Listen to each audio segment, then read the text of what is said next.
Welcome back to another episode of Contractually Speaking. I'm your host, Matt Patel from Malbek. We're an enterprise CLM solutions company. And today I have the pleasure of having my good friend and a customer, Deisha. Deisha, how are you? Thanks for joining me today. I'm great, Matt. Thank you for having me. I'm sorry, Mr. Malbek is your name, not that. That is true, ladies and gentlemen. Mr. Malbek is a title I received from Deisha maybe 4 years ago. And it has become a very popular thing inside our organization, creating a lot of jealousy among my team members of how come I have that title and nobody else. And it's all thanks to Deisha. So Deisha, tell our audience a little bit about yourself. Hi, I'm Deisha Vazquez, and I am a legal ops professional. I've been in the legal industry for more than 25 years, and I have been working across industries, everything from entertainment. I worked for big companies like CNN and TBS Latin America, doing contracts in both English and Spanish. I have recently worked in the healthcare industry, and I am currently working in the biopharmaceuticals industry. I've implemented several CLM technologies, and I've done integrations, and I've also rebuilt legal teams from scratch in the middle of pandemic. Also post bankruptcy and post private equity sales. And so I go into chaos in the legal ops world and create structure and transform legal teams. Wow. Okay. So just a few things in your back pocket there of what you've done. Yeah, just a little, and doing more new things every day. So today we think I think we're going to take it a little differently. I know we talk about CLM, AI, legal tech, work. We're going to talk about something very different because one thing I've learned from Deja, I've attended several events where she's been an awesome MC and a host. And fun fact, she will kick off the day in the morning and have everybody stand up and yell, not say it or nicely talk it. You have to yell it out saying, I am amazing. I am awesome. And Deja, that is powerful. I remember the energy in the room. Tell me a little bit about how you came up with that. And I want to talk about that topic today. The most important asset, the most important thing in our life. We all are focusing our work, our company, our manager, our peers, team members. We forget about ourselves. So let's talk about that today. So you are your most valuable asset. No one is going to fight harder for you than yourself. A lot of times we try to beat ourselves up. We talk bad over ourselves. Whenever somebody says, I'm sorry, I say, don't speak sorry over yourself, because when you make an affirmation or you make a declaration, your words and your thoughts have power. And so, you have to be in a positive mind frame, and you have to have the energy. So people are going to work on beating you up all during the day. You don't have to help them. Right. And so when getting in a positive space, my mom is one of the most positive people you'll ever meet in your entire life. And she just exudes energy, so much love that you feel like just being in her presence, you're healed. And so she's also raised me with spirituality. And so I was actually watching, I think it was a televangelist one year by the name of Joyce Meyer. And she, was talking about, you may not feel good that day, but speak amazing over yourself. And so I, started doing, affirmations of, when I didn't feel good, I would say, I'm amazing. Something amazing is going to happen to me today.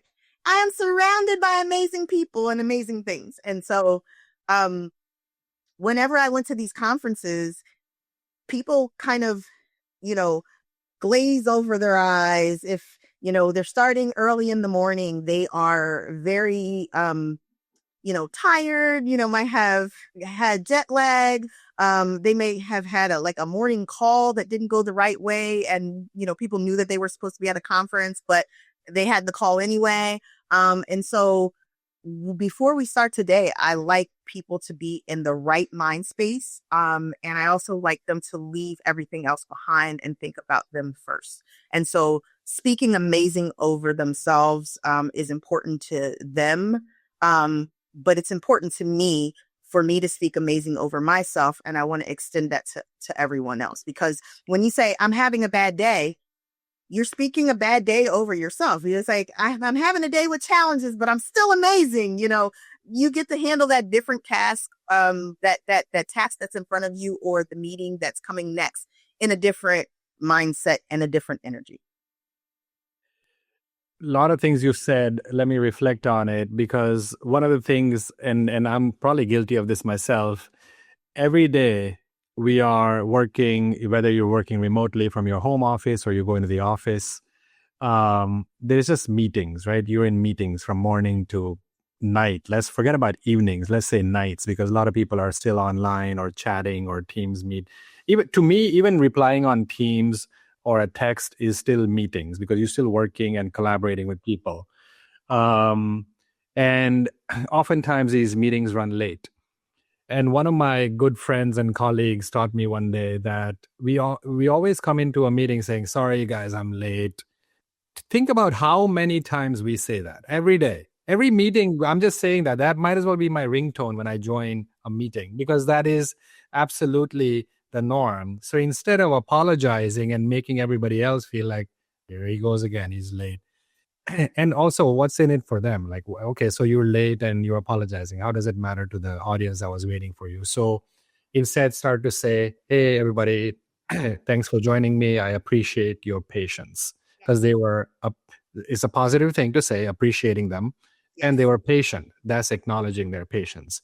Yes. So many little things that we can do to brighten up people's days. Yes, absolutely. Always that thank you for your patience, even in emails. People tend to lean towards I'm sorry, I didn't get to this, and then explaining themselves away, when most of the time people just are checking the status on something. And if you say, hi, thank you for your patience, and then you go on into what you're delivering, it's a different message than saying, oh, I'm sorry, I didn't get this to you in time. It sets a different tone. And so thanking them for their patience acknowledges, yes, it did maybe take a little bit longer. However, I do appreciate your patience, and here it goes. You don't have to go into a long laundry list of excuses of why you didn't get it done, because life happens. And if you are building your credibility and in a positive space, and you have a reputation of delivering, if you delivered a little later, you're going to have your people that know how you deliver and you understand, and automatically are going to know that you had other priorities that jumped in front. And so if you are able to do that, then it's fine. And then also this culture of every single minute that we spend our lives in the day has to be, oh my God, I have to instantaneously respond to this email. You do not have to respond to an email just because it came into your inbox. Correct. Actually, it's very distracting to respond to emails right then and there instantaneously, because if you're in the middle of something, now it's going to take you 5 hours to get things done because you're constantly responding to people. And then you're also teaching them how to communicate with you. So if you're always responding right then and there every single time, then the moment you don't respond right away, then it becomes a big deal. Just like working on vacation or working when you're sick. I always used to tell my teams, working on PTO and working while you're sick is not a badge of honor. People come to expect those extras. And then when you can't do it or you don't do it, it then becomes a problem, because you've now set that as the norm. So exactly. No, I agree. I think that we are creating a culture, a vibe, an atmosphere around us where you feel obligated that I have to reply, even if it's an emoji or acknowledging a thumbs up. Yep, I got it. We don't have to, especially if it's evening or night, unless the person is saying, hey, Matt, I need this answer today, else the world is going to fall apart. Then, okay, fine. There's going to be emergencies in work, right? There's always going to be a challenge. And then you respond. But if it's just like, hey, Matt, can you do this? I don't think the question there included anything about, can you do it right now? Right. And I think our mind reads it, that can you do this mean, especially if it's coming, depending on your level or your role and who's asking. Yes. you feel obligated that, oh my God, it's coming from this person. I better take care of it right away. Yes. And part of that problem is people are operating out of spirit of fear. Yes. And if you're operating out of the spirit of fear, I always tell people, if you make decisions based upon fear or need, then 9 times out of 10, you're going to make the wrong decision. When you take a step back, you breathe, you don't respond instantaneously in a feeling of an email that you may have read in the wrong context because you were either fearful or insecure in your head. If you just take a step back and instead of being a thermometer and taking the heat, you are a thermostat and you're regulating the temperature. And so you have to take a step back so you can be that thermostat. And sometimes you taking a step back when everybody else is chaotic, it helps to calm other people down. And you can just ask the question, hey, when do you need this by? Instead of already going into a frenzy. Oh my God, I got all these things done and I need to get this done. You can just say, hey, when do you need this by? And they may say the middle of next week. And you're like, oh, sure. I'm already from your comments here. I'm thinking about my new email signature. You know how our email signatures have your name, your title, email, phone number, which most people already have. They don't need it. I think what's more important is to have that line in there that says, please let me know if you need a reply immediately.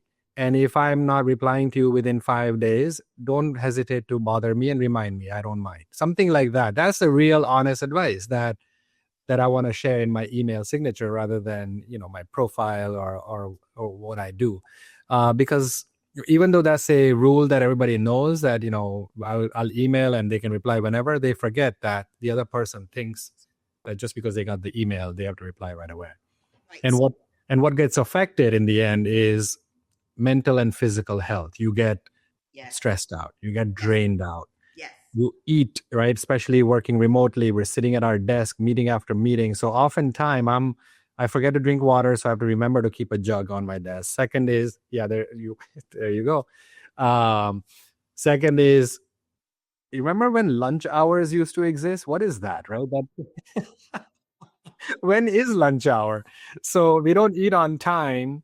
So that means you're eating whatever is available to you at, I don't know, 2:30 when there's a break in the meetings, but then dinner time might be at 6:30. So we have to regulate that ourselves. And one thing I'm doing, if it's an internal meeting and obviously not a very important customer facing meeting with video, I'll eat, I'll drink, I'll do whatever I have to because that's life. Yes. Yes. Right. Yes. One person who I coached to director level who then later became a VP at one of my former jobs where I was the head of legal ops.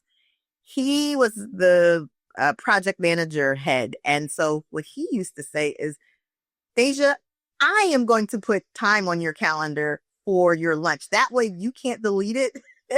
And I'm going to work with your legal administrator. Her name was Roxanne at the time. Roxanne was a rock star. And they would make sure that I had lunch scheduled on my calendar. And so for years, I had developed even if I go outside for 15 minutes, I'm taking a lunch.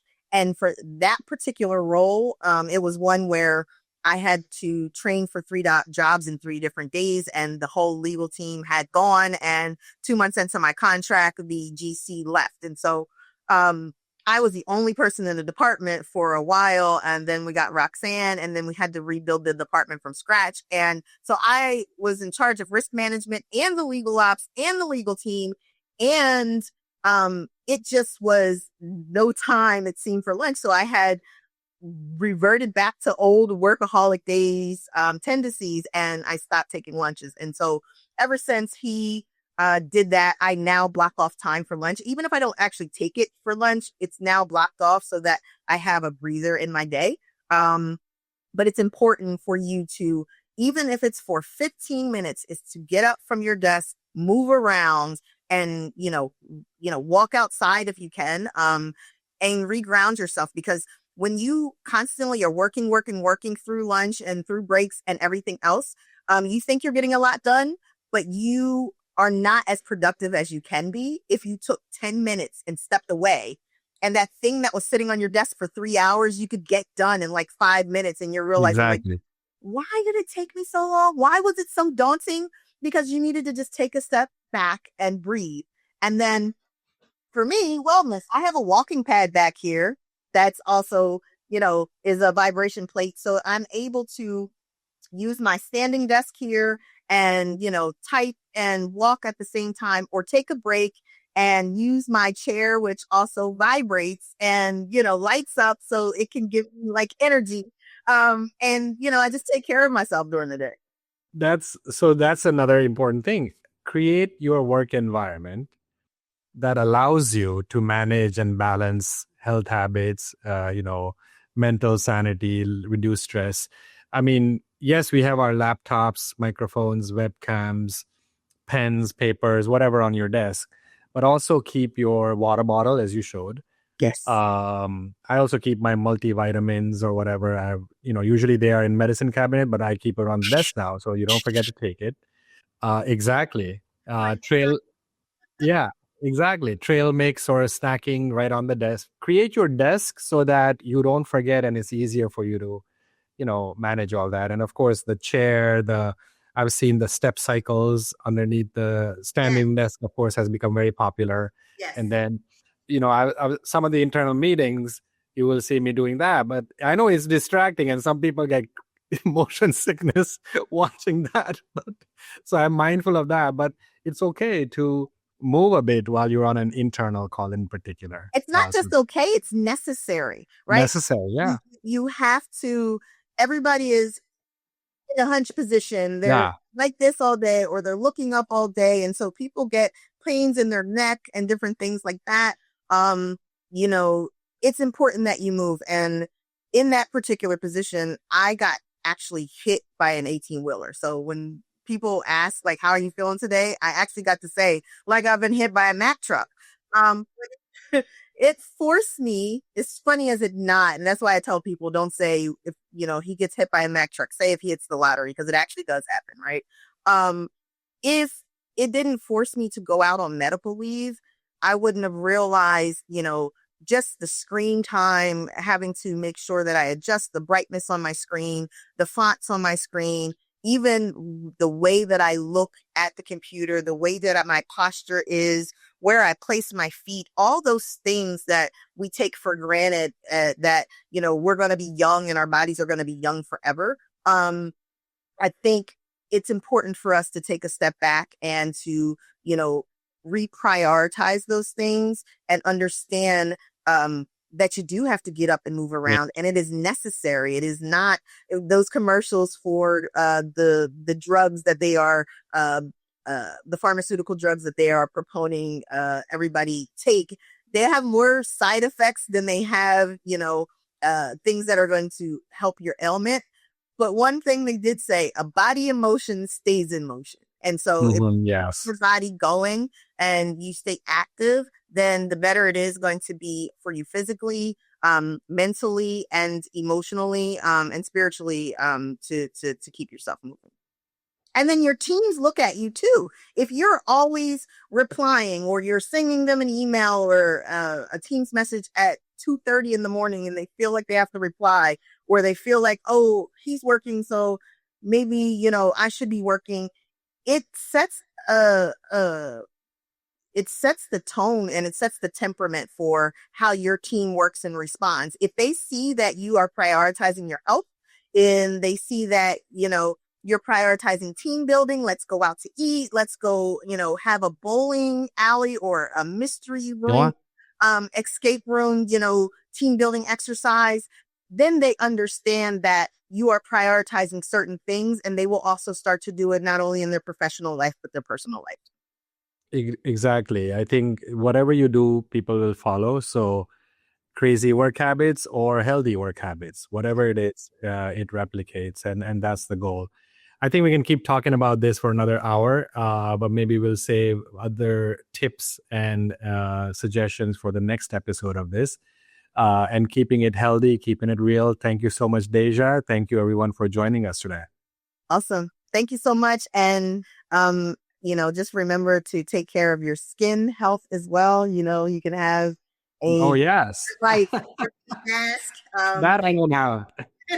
red light therapy, cryotherapy, all of that good stuff. Do the things to keep you healthy, keep you sane. The more healthy you are, the more productive you are, the more healthy your team is and excited about coming to work, the more productive they are, and the more impact that you can make on the business.